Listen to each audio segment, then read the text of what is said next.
Saludos, bienvenidos a Átomos y Bits. Arranca esta semana para contar novedades, para contar cosas de la ciencia, de la tecnología, de la innovación. En Átomos y Bits cada semana tenemos a José Manuel Nieves, que nos cuenta la última hora sobre esa tecnología y sobre esa ciencia. Tenemos a Javier López, que se encarga hoy de la realización técnica, y tenemos a Pedro Pablo Maya aquí en el micrófono. ¿Y qué tenemos nosotros tres en común? Pues a Lenovo, que nos acompaña para poner en marcha Átomos y Bits cada semana. Lenovo con sus ordenadores de sobremesa. Muchos aspectos hay que tener en cuenta antes de realizar una compra de ordenador de sobremesa. Pues la potencia, por ejemplo, el uso que le vas a dar en un momento dado, la pantalla que necesitas especial.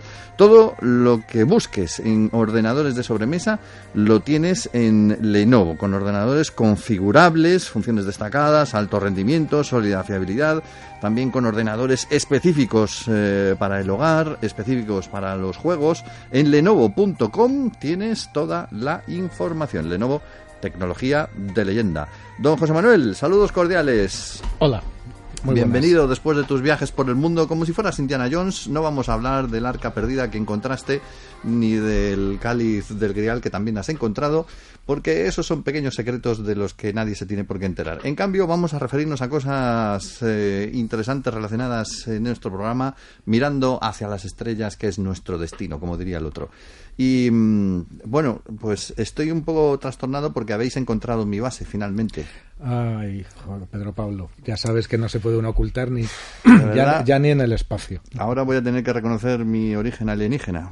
Pero el segundo hexágono que se ha encontrado en la estratosfera de Saturno, por si no era ya suficientemente misterioso, un hexágono en uno de los polos de Saturno, ahora resulta que no hay uno, sino que hay dos.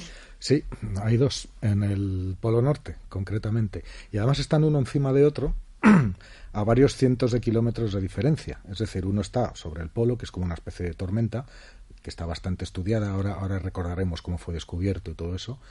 Y el otro está a cientos de kilómetros de altura sobre la misma región. Entonces, claro, la cuestión, que no la vamos a poder saber, y eso es lo que más irrita a los científicos, es: estamos ante una única y gigantesca estructura hexagonal, como una especie de tubo que sale desde el polo norte de Saturno y se eleva cientos de kilómetros hasta la mismísima estratosfera de Saturno, o son dos fenómenos independientes y que se deben a motivos diferentes.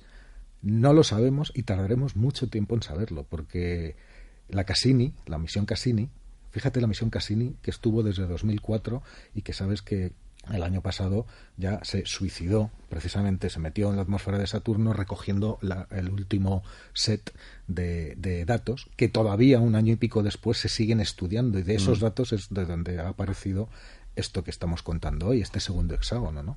Es decir, sigue dando sus frutos incluso después de muerta la Cassini. Es como el FID. Sí, es como los volúmenes estos que encuentran que nunca han sido publicados, un escritor desaparecido, uno inédito, y entonces de repente lo sacan, ¿no? Bueno, pues los datos de la Cassini dan para un montón de inéditos. Y entonces la rabia es que esto que lo acaban de descubrir, ahora mismo no tenemos ninguna nave allí, porque ninguna nave en Saturno que podamos utilizar para investigar este fenómeno nuevo descubierto por la Cassini. Así que todo son conjeturas. Pero vámonos al principio, porque la historia de los hexágonos de Saturno es preciosa. Nace en los años 80 con las misiones Voyager, estas que están abandonando ya el sistema solar, que están saliendo, el primer ingenio humano que consigue salir al espacio interestelar, una cosa muy pequeñita en términos espaciales, pero gigantesca para la humanidad, ¿no? Bueno, pues de pasada, porque la Voyager tenía que pasar por los planetas exteriores, pero solamente pasar, pues fue la primera que captó este hexágono. Pero no se habló de eso cuando pasó por allí, ¿o sí? Sí se habló. Lo que pasa es que era una estructura hexagonal en el polo norte de Saturno y punto. La nave lo vio, lo fotografió, sí, y pasó de largo para seguir su viaje, porque esa nave no podía ser desviada, sí, para quedarse allí más tiempo a ver qué es lo que pasaba. Y hubo que esperar hasta 2004, que fue cuando la Cassini, la misión Cassini, fíjate, desde 1980 hasta 2004, sí, son 25 años. ¿Qué pasa? En 2004, cuando por fin, después de varios años de viaje, la misión Cassini llegó por fin a Saturno, resulta que el polo norte, o sea, el hemisferio norte del planeta estaba envuelto en el invierno saturniano.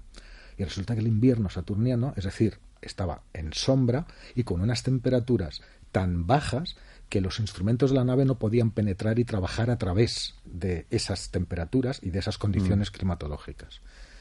¿Qué pasa? El invierno de Saturno dura 30 años. O sea, el año de Saturno dura 30 años. Entonces, los solsticios y los equinoccios son cada 15 años. En 2004 no se podía hacer nada porque todo el hemisferio norte estaba envuelto en sombras, no estaba iluminado por el sol.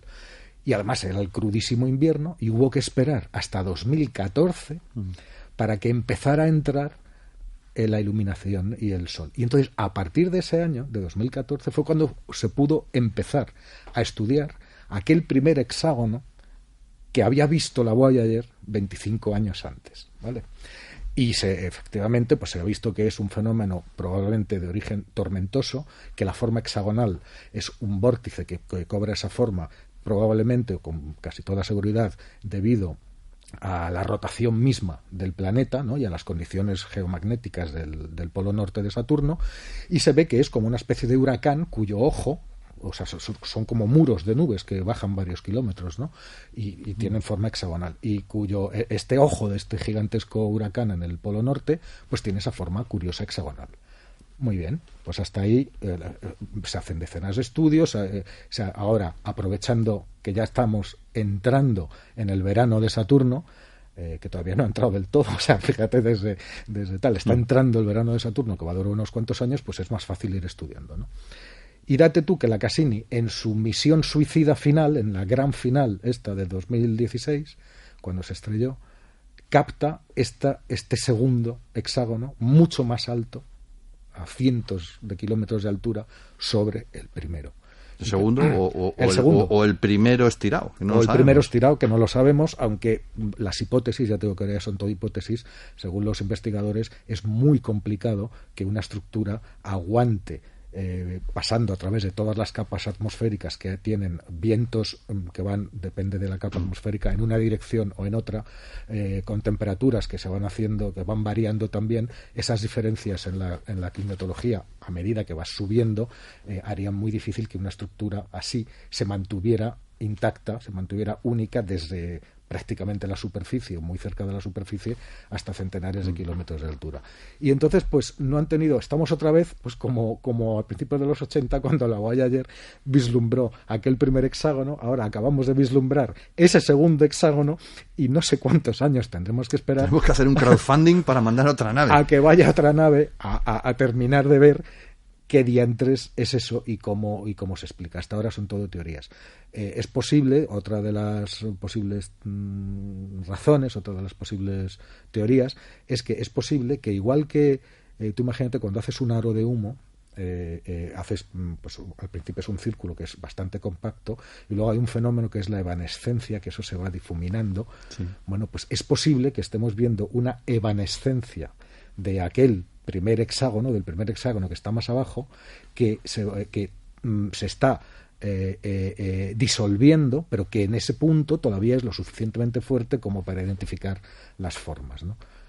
No lo sabemos. Hay un dios gigante sentado en el norte de Saturno fumando. Así que te tengo que dar la buena noticia de que por ahora, tu base hexagonal en el polo norte de Saturno todavía es segura. Tengo una duda sobre esto, que me asaltó mirando este tema. ¿En el polo sur hay también una estructura de este tipo? No.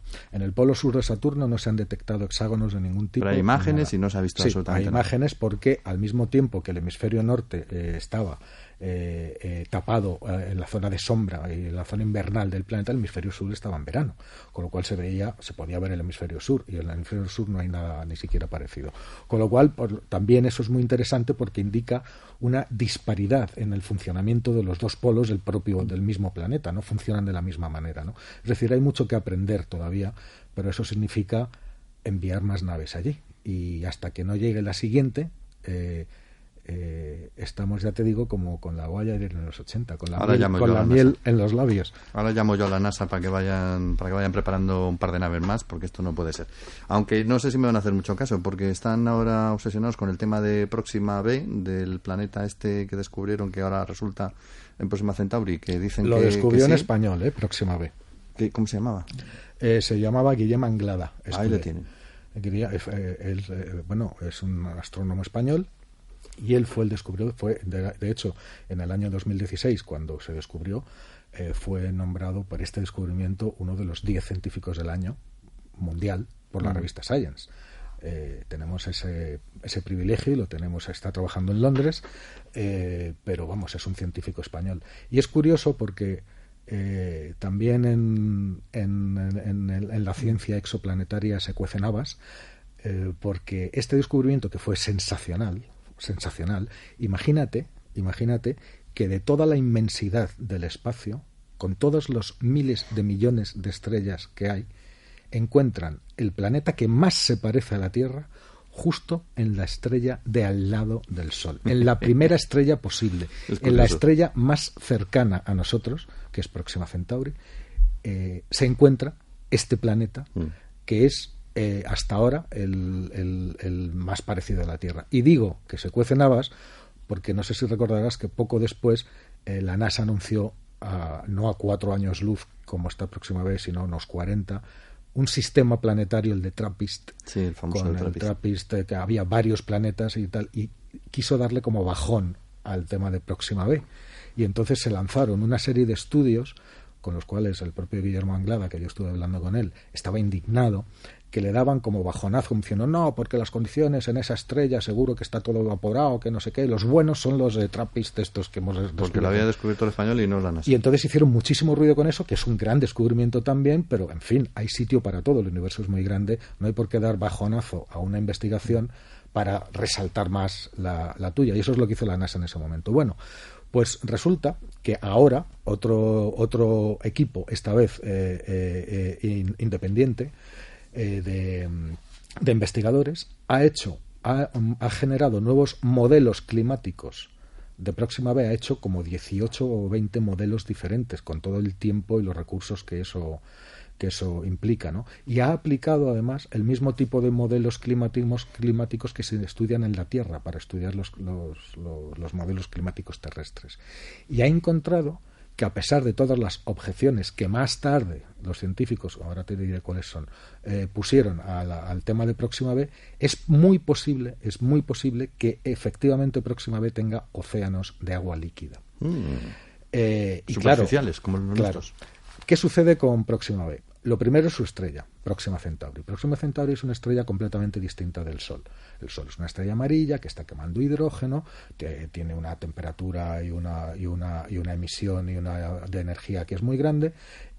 Próxima Centauri es una enana roja, una estrella mucho más pequeña que el Sol, tiene creo que un 7% apenas de la masa del Sol. No sé si el porcentaje es correcto, pero es muy pequeñita con respecto al Sol, mucho menos brillante y mucho menos caliente, ¿vale? Entonces todas las estrellas tienen lo que se llama la zona habitable, la zona de habitabilidad, que es la distancia de la estrella en que el calor que emite la estrella permite la existencia de agua líquida en un planeta que esté allí.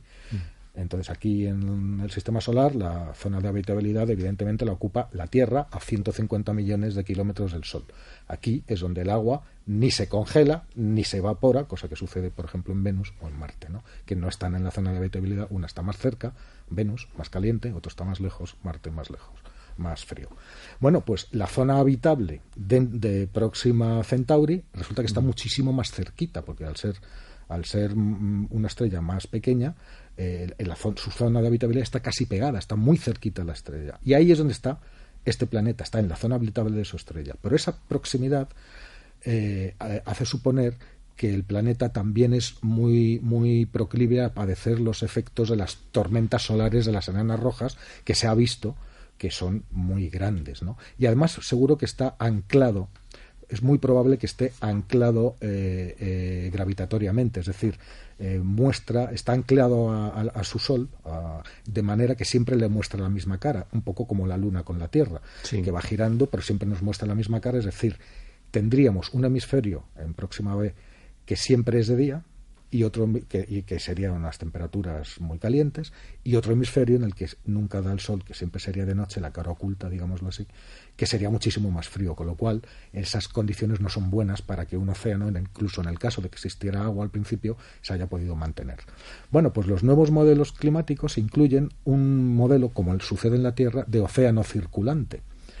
Y el océano circulante, es decir, que se va moviendo, va trasladando calor desde unas zonas a otras del planeta, se ha mostrado tremendamente efectivo y permitiría la existencia de agua líquida tanto en el hemisferio iluminado como el que no.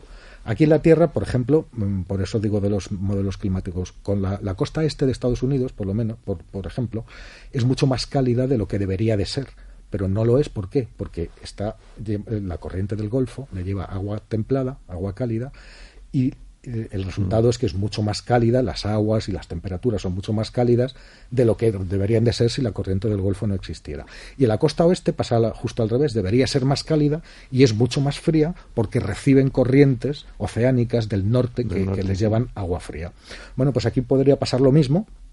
Y podríamos tener, ya te digo, han hecho 18 modelos diferentes teniendo en cuenta este océano circulante, efectos de supercontinentes, de continentes más pequeños, de fragmentación, y en casi todos los modelos sale un océano estable que puede estar en determinadas zonas del planeta, sobre todo en las zonas ecuatoriales. Y eso significa que es muy probable, pese a los estudios anteriores, este nuevo enfoque permite decir que es muy probable que al final, y a pesar de estar tan cerca de su estrella, de mostrar siempre la misma cara y de tener esas condiciones hipotéticamente desfavorables, es más que probable que haya océanos, mares abiertos, que hayan podido resistir y que hayan podido perpetuarse y durar muchísimo tiempo. Y si hay agua líquida y las demás condiciones también, pues también es mucho más probable que pueda haber vida. Otra cosa para la cual tendremos que esperar unos añitos, porque... La verdad es que nos ponen la miel en la boca y luego nos la quitas. No, pero esto está bien porque tanto en el caso de Próxima B como de muchas otras cosas que se estudian en el espacio, te van marcando unas necesidades. Necesitamos algo que sea capaz de ver esto. Y entonces se planea, se proyecta, se construye y luego se utiliza. Y eso ya está planificado y prácticamente construido. Entonces, en el caso de los planetas, ¿qué es lo que necesitamos? Necesitamos un instrumento que sea capaz no solamente de ver que hay un planeta, sino de estudiar en detalle sus atmósferas, que es lo que nos va a decir si de verdad hay agua o hay signos de vida en esos planetas que estudiamos. Pues ese instrumento... Sin atmósfera no hay mar circulante. Bueno, tú sabes que los vientos y todas las corrientes de aire dependen de las corrientes oceánicas en una gran medida. Es decir, tener un instrumento capaz de caracterizar las atmósferas de los exoplanetas es el gran paso que nos falta para determinar con muchísima mayor precisión la presencia de agua, y no solo conjeturarla en teorías y en simulaciones, y la posible presencia de vida que también deja huella en la atmósfera, como es el caso del metano en la atmósfera terrestre, que es de origen, el 99% del metano que hay en la atmósfera terrestre es de origen biológico, y eso lo podemos determinar desde el espacio. O sea que y ese instrumento, que ya se vio su necesidad hace bastantes años, ya está prácticamente proyectado, por supuesto, y prácticamente construido, entre otros, hay dos grandes telescopios, uno terrestre y otro espacial, que uno se va a instalar en Chile, es el gran telescopio, se llama gran telescopio terrestre, no me acuerdo exactamente el nombre, y el otro es el James Webb, que es el que va a sustituir al Hubble, cuyo lanzamiento está previsto para 2019/2020, es decir, pronto. Y estos, cientos de veces más potentes que los actuales, van a poder estudiar las atmósferas, y una de las primeras que se va a estudiar va a ser precisamente la atmósfera de Próxima B. Con lo cual, próximo capítulo es que la ciencia avance así. Este planeta hay que renombrarlo, ¿eh? Nada de Próxima B, hay que llamarle Próximo Anglada. Próximo Anglada. Hombre, sería lo suyo. Oye, de todas maneras, tú imagínate que llegamos allí, en una nave espacial, que inventamos una nave que nos permite llegar allí. El astronauta que llegara allí, teniendo en cuenta lo cerca que está de su estrella, vería un cielo rojo. completamente por la estrella. Pues no, eso depende de la composición de los polvos y las partículas de suspensión que hay ahí, los tipos de materiales, por ejemplo. Sí, pero quiero decir, nosotros vemos al cielo, miramos el sol con gafas de sol, claro, y vemos el sol sería rojo. Vemos una pelotilla amarilla allí en lo alto. La pelotilla ahí sería roja. No, pero que no sería una pelotilla, sería un pelotón, ¿no? Porque estando tan cerca de... No, la distancia relativa, ten en cuenta que es mucho más pequeña que el sol. Mucho más pequeña. Si estuviera la Tierra a la misma distancia del Sol, que está próxima vez de su estrella, el Sol ocuparía, todo el arco del horizonte entero, sería gigantesco, pero próxima vez ya te digo que es mucho más pequeña que el Sol, está todo como en proporción. Bueno, pues nada, vamos a lo que te digo, vamos a hacer un crowdfunding para montar aquí unas cuantas naves espaciales. Hay que tener paciencia, en ciencia y paciencia, pues no en vano se parecen las palabras. Me tienes mártir, me tienes.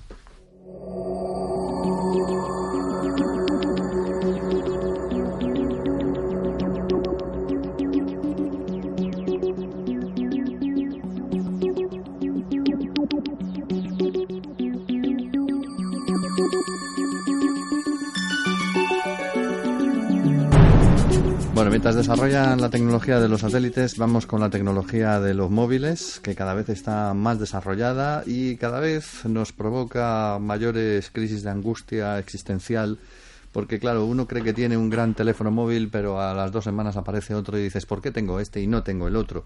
Y a las 3 semanas dices, pero bueno, si ha salido otro que es mejor que los anteriores, y uno entra así como, no sé, un poco en la maldición de Sísifo, porque ahora me traes aquí el Samsung Galaxy Note 9 y digo, ¿por qué no tengo yo un Galaxy Note 9? Me pregunto ahora mismo. Pues yo te podría contestar, porque cuesta casi 1.300 euros. Vale, ya me has contestado. Vale. Es una cosa, fíjate, estamos ante... Solamente hay 2 marcas que estén haciendo esto, ¿no? Que son fundamentalmente, ¿no? Que son Samsung y Apple. Sí. Y si tú te fijas, los últimos lanzamientos de las 2 grandes marcas que se están disputando el mercado mundial, Samsung con este Note 9 y Apple con sus iPhones nuevos, los XS, el XS más barato de todos está rozando los 1.000 euros. Y el más caro, que es el XS, el Max, el que tiene la pantalla un poco más grande y que tiene una memoria de hasta 512 megabytes, medio terabyte dentro de un teléfono de memoria. ¿Para qué quieres tanta memoria en un teléfono? Es que no me lo explico. Pues ese supera los 1.600 euros. Madre es mía. Decir, un récord. El anterior iPhone X, el tope de gama con 250 gigas de memoria costaba 1.350, que ya es una barbaridad. Bueno, pues ahora estamos ya rozando los 1.700. Y el de Samsung también viene en 2 versiones, uno con 512 gigabytes de memoria y cuestan estos precios disparatados. ¿Y qué pasa? Que se venden, o sea, son demandados, son objetos del deseo. ¿Eso quiere decir que todo el mundo se los puede comprar? No, evidentemente 1.300 o 1.700 euros pues es más que muchos sueldos, es más de un sueldo en muchísimos casos de familias españolas. ¿Quién se gasta eso, no? Pero lo mismo que existen los Ferraris, ¿no? ¿Quién se compra un Ferrari? Bueno, pues porque tiene dinero. El problema es que un Ferrari no se lo compra nadie más que el que realmente puede, y hay mucha gente y muchas familias y muchas personas que llegan a hacer auténticos sacrificios para tener un teléfono de más de 1.000 euros cuando en realidad no se lo pueden permitir. Y cuando tienes algo que puede satisfacer sus necesidades. Y además lo que tú has dicho, porque el del año que viene costará 1.800 y será mejor en X cosas. Pero bueno, eso es una discusión que no vamos a ver. Hoy vamos a hablar un poquito de que, como se nos echó el verano encima, este teléfono, el Note 9 de Samsung, fue presentado a mediados de agosto. Una fecha estupenda para presentar un teléfono mundialmente, sobre todo en España. Y entonces, pues claro, ha pasado casi inadvertido, porque en agosto los periodistas también tenemos el vicio de descansar un poquito, ¿no? Estamos muy mal enseñados. Cuando nos dejan. Bueno, y es un pedazo de bicho. Yo, claro, he tenido ocasión, me lo enviaron y he tenido ocasión de probarlo bastante a fondo. Y claro, es una herramienta de trabajo excepcional. Dentro de la gama Note, que se diferencia de la gama de los Galaxies porque lleva este lápiz, ¿no? Lleva un lapicero que está integrado dentro del teléfono y que tiene unas funciones cada vez más sencillas y más convenientes. Bueno, esta vez le han puesto una función de control remoto, Entre otras cosas, para que te des cuenta, ¿no? Entonces, tú que cuando te vas a hacer un selfie, ¿qué haces? Pues sujetas con una mano, mal que bien, si no tienes un palo selfie, claro, el teléfono, que siempre y luego intentas con el dedo acertar en el pulsador mientras todo se mueve para encuadrar y hacerte bueno, pues con el lápiz simplemente coges, le sacas el lápiz, tú enfocas el teléfono que quieres y en el botón del lápiz, si pulsas 2 veces, cambias de cámara y pones la cámara trasera, que ves lo que hay al otro lado, o la cámara de selfies.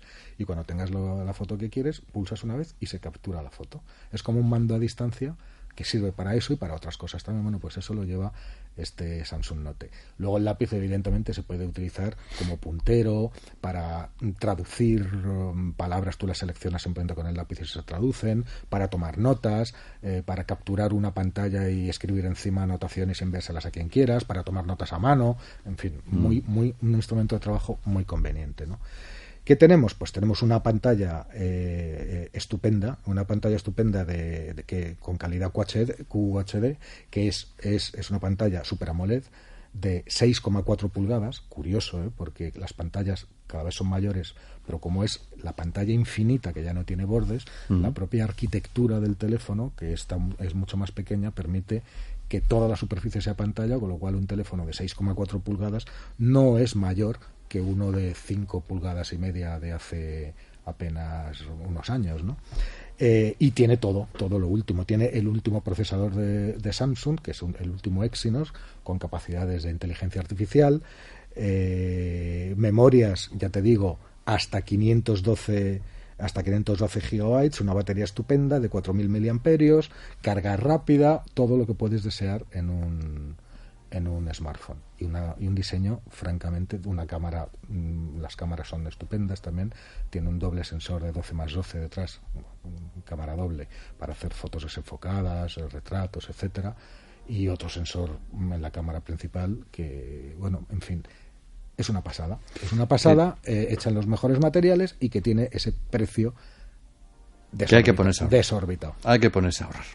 De todas maneras, esto en cuanto a teléfonos, pero si quieres un portátil, entre los portátiles Lenovo más vendidos en España, te podemos decir que el ThinkPad 580 lo tienes por poco más de 520 euros, que el Yoga 530 con Intel de 8ª generación lo tienes también a tu disposición por 700, ahorrando un 18% del precio. El ThinkPad X1 Carbono también, el ThinkPad T480S. Bueno, los tienes todos a tu disposición para ver en la página de Lenovo.com, en Lenovo Tecnología de Leyenda.